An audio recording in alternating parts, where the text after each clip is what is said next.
एक काफिर की तरफ से आप सबको नमस्कार।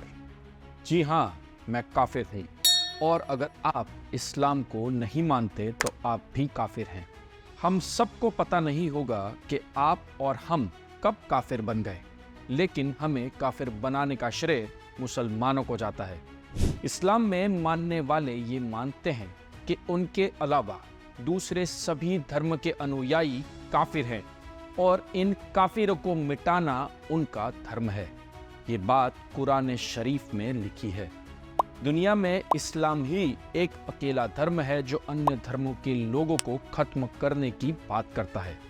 फिर भी इस्लाम को दया और भाईचारे का धर्म बताया जाता है। कुरान शरीफ में कुल 6666 आयत हैं। उनमें से कुफ्र और काफिर के बारे में 350 आयत हैं। इस्लाम में एक शब्द है कफ़ारू। अरबी में कफ़ारू का मतलब है ईमान, जबकि कुफर शब्द का अर्थ है अविश्वास। अल्लाह के संकेतों, पैगंबरों, पवित्र धर्म ग्रंथों और अल्लाह में विश्वास को अस्वीकार करना कुफ्र है। कुफ्र के अलावा काफिरून और काफिरीन जैसे शब्दों का इस्तेमाल भी होता है। कुरान के अनुसार जो अल्लाह में विश्वास नहीं रखता और अल्लाह के अन्य पवित्र चिन्हों में भी विश्वास नहीं रखता, वे सब काफिर हैं। इस्लाम के अनुसार किसी भी धर्म में विश्वास नहीं रखने वाला भी काफिर है और अन्य धर्मों में विश्वास रखने वाला भी काफिर है। इस्लाम में जो व्यक्ति अल्लाह पर विश्वास से इनकार करता है या अल्लाह पर विश्वास नहीं करता, उसे काफिर कहा जाता है। इसी तरह देवी देवताओं की पूजा करने वाले हिंदू भी काफिर हैं, क्योंकि इस्लाम में बूत परस्ती यानी कि मूर्ति पूजा की मनाही है। इस्लाम के लिए इस वजह से क्रिश्चियन, बौद्ध आदि भी काफिर हैं। कुरान के मुताबिक काफिर वे लोग हैं जो भटक गए हैं। कुरान शरीफ में कुफ्र और काफिर के बारे में जो आयत हैं, उनमें कुफ्र और काफिर कौन हैं, उनके साथ क्या करना चाहिए, इसके बारे में भी बताया गया है। कुरान शरीफ की ये सभी आयतें जो लोग इस्लाम को नहीं मानते उनकी तरफ जहर उगलती है और नफरत भी फैलाती है। कुछ आयतों का अर्थ मैं आपको बताता हूँ, जिससे आपको इस्लाम का असली रूप पता चलेगा।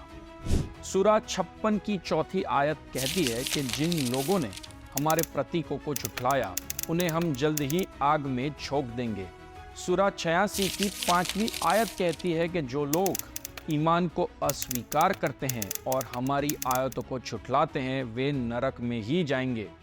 सूरा 4 की 3री आयत कहती है कि फिर जो लोग अल्लाह की आयतों पर ईमान को स्वीकार नहीं करेंगे, उन्हें कठोरतम दंड भुगतना पड़ेगा।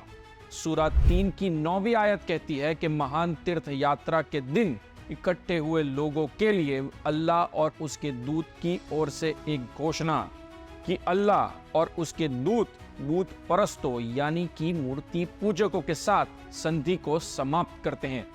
अगर फिर से तुमने अपना यकीन बदल दिया तो यही तुम्हारे लिए भला है, लेकिन अगर तुमने मूर्ति पूजा में यकीन रखा तो जान लो कि तुम अल्लाह को निराश नहीं कर सकते। ईमान को अस्वीकार करने वालों के लिए कठोर दंड की घोषणा करो। मुशरिक और काफिर को एक ही माना जाता है। बूत परस्तों के लिए मुशरिक शब्द भी इस्तेमाल किया जाता है। सूरा 38 की 8वीं आयत कहती है कि काफिरों से कह दो कि यदि अब वे अविश्वास से बाज आ गए, यानी कि इस्लाम में विश्वास रखने लगे, तो उनका अतीत माफ कर दिया जाएगा, लेकिन यदि वे अविश्वास कायम रखें तो उनको सजा मिलेगी। सूरा 52 की 8वीं आयत कहती है कि फिरौन की कौम और उनसे पहले के लोगों की रीत के अनुसार उन्होंने अल्लाह की निशानियों को झुठलाया और अल्लाह ने उनके अपराधों की सजा दी। सूरा 50 की 41वीं आयत कहती है कि हम काफिरों को जो कुछ उन्होंने किया उसकी सच्चाई दिखा देंगे और उन्हें कड़ी यातना का मजा चखाएंगे। एक आयत कहती है कि जो लोग इस्लाम को स्वीकार करते हैं उनके लिए गंभीर दंड है। सूरा 5 की 9वीं आयत कहती है कि जब वर्जित महीने बीत जाएं तो मूर्ति पूजकों को जहां कहीं पाओ मार डालो और उन्हें बंदी बना दो और उन्हें घेर लो। हर घात के स्थान पर उनकी घात में बैठो लेकिन अगर वो तौबा कर ले और नमाज पढ़ ले और ज़कात अदा कर दे तो उनका रास्ता छोड़ दो। निसंदेह अल्लाह बड़ा क्षमाशील और दयावान है।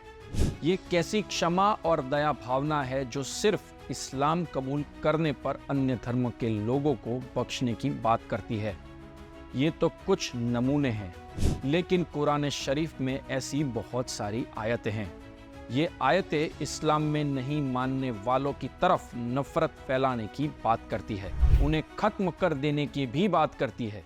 मुझे सही में समझ नहीं आता कि ये शांति प्रिय धर्म कैसे है। किस तरह से मुसलमान खुद को दया शांति का प्रतीक मानते हैं। दोस्तों, हमें जागना पड़ेगा। ये मैंने आपको जो भी चीज़ें बताई, आप कुरान के ट्रांसलेशन में जाके उसे चेक कर सकते हैं।